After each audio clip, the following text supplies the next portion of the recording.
Welcome back, my friends, to another episode of TFT Hyper Roll with Artark.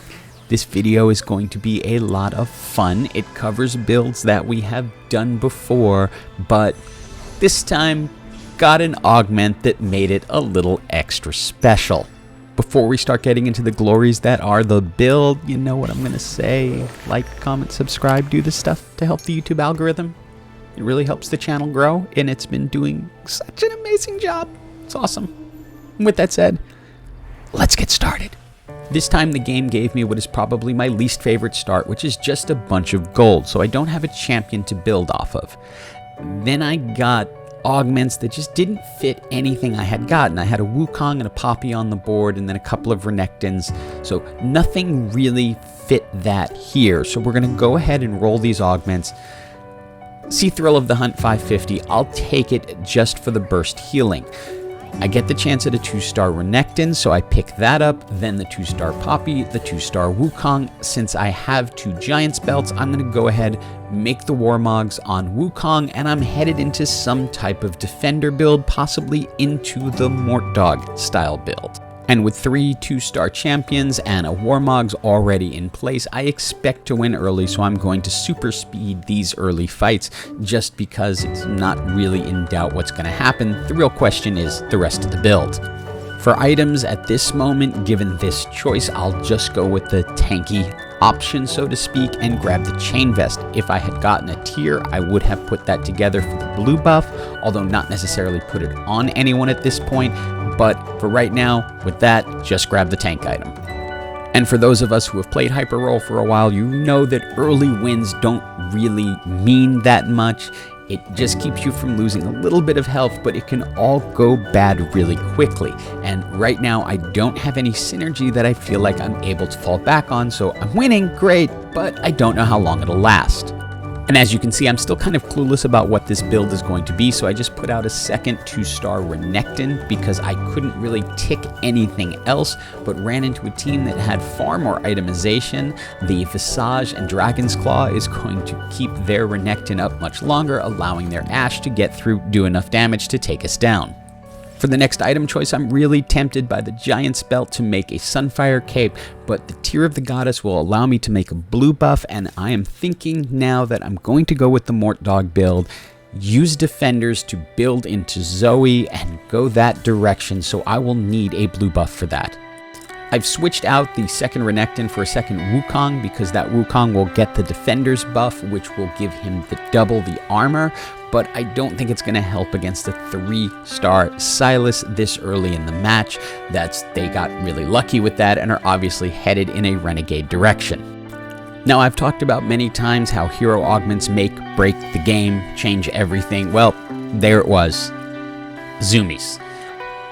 It gave me the opportunity to head into the direction I really wanted to fairly confidently. I can get rid of all the Renektons now and then start thinking about how I can get into I just call it the mortdog build, but it's the Defender Zoe mascot kind of build. And now have ZOOMIES so that Nunu can just run all over the place like a crazy Yeti. And it's here that I'm really starting to feel it take shape. I am 1 WuKong away from turning him gold.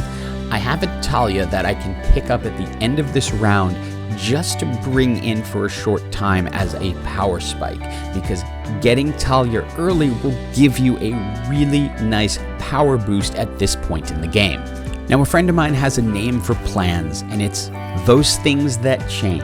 And when the game tosses me to Zoe's, and I have the blue buff and Morellonomicon just sitting there waiting to be made, the power spike I'm going to get for Taliah doesn't matter anymore. Now I'm committing into the build. Now, I should have switched out Annie for Sett in this match, not because Sett is a fantastic hero, but because Annie is not adding anything anymore. She's just an extra Gageteen, she's not adding to Spell Slinger, and it might not have mattered because we got our clock cleaned. But in the next match, bringing Sett in definitely helped, and it's not that Sett is a super strong champion. He really is underwhelming for a 4, but he's getting the double armor bonus, which allowed the front line to hold up more, giving Zoe time to shine. Going into the final augment, I'm feeling good about the position this build is in. I get a chance at Portable Forge, and I'm hoping for a tanky item for WuKong, and there is Eternal Winter, which will do fantastic. My goal as far as WuKong is concerned is to find Leona and then turn WuKong into the Mecha Prime, and to have a Mecha Prime with Eternal Winter, Warmogs, and a Gargoyle Stoneplate is going to be a really, really good frontline. With the final anvil, I was hoping for a sparring glove, but didn't get it, so I decided to just grab the sword and put it on Yuumi just to give her the ability crit chance. It ain't perfect, rather have the jeweled gauntlet, but this'll work. But this is the match where I'm really glad I took the thrill of the hunt early. See how it saves Zoe and allows us to win. And now comes the moment I've been waiting for ever since I got the hero augment. Oh, I can pick up a Nunu.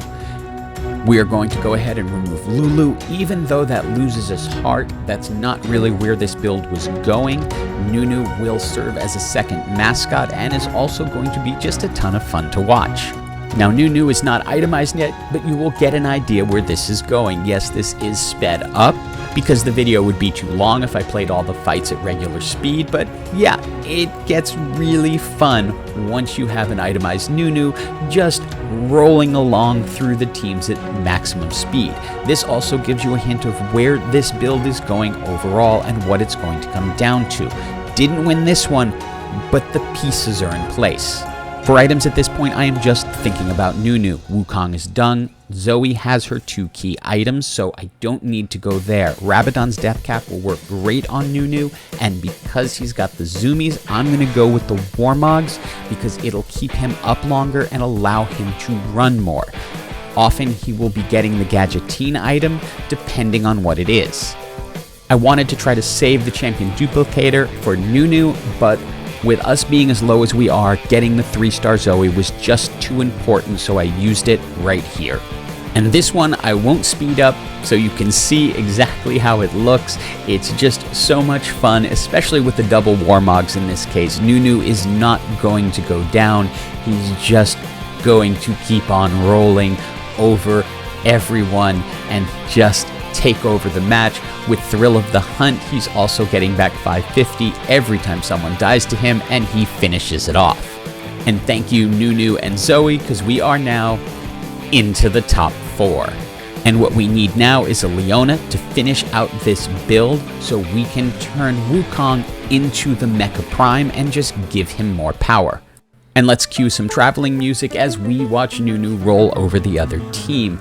One of the funny things about this is that he will not end up holding aggro, so even when people focus on them, as he runs away, they tend to switch targets, which allows him to go pick a new one and then heal himself thanks to the Thrill of the Hunt. That is keeping him alive, along with having the Warmogs, which is just giving him extra health to begin with. You can see that it ultimately comes down to Nunu and Zoe with the Morellonomicon is going to do enough burn damage to take just about anything down. And all that we really want at this point is a Leona. We grab a Janna just in case we can't find it. There's the Leona. Now we can turn WuKong into the Mecha Prime with fantastic items between him, taunting, and Nunu running around. I feel like we're unstoppable.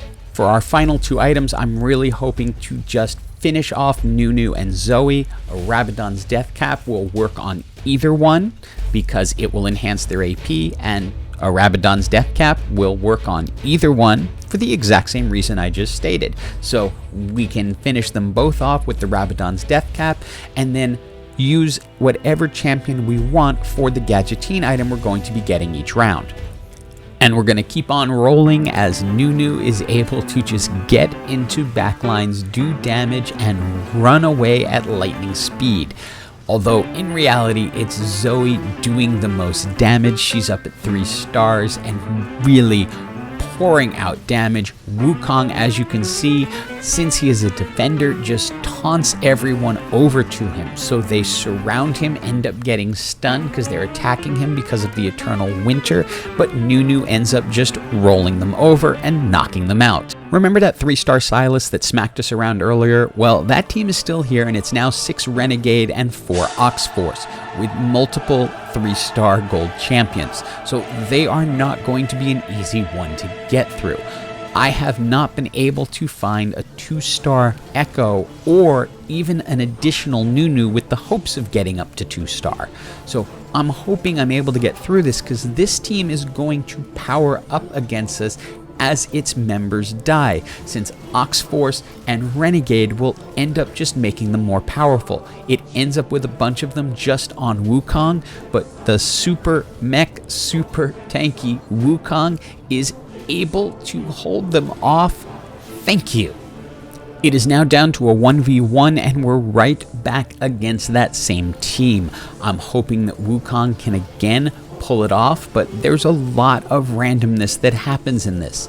Last time, Nunu got a lot more time to power up. This time, he is evaporated off the board. It allows them to completely focus down WuKong, and it really doesn't feel like I have much of a chance at this point.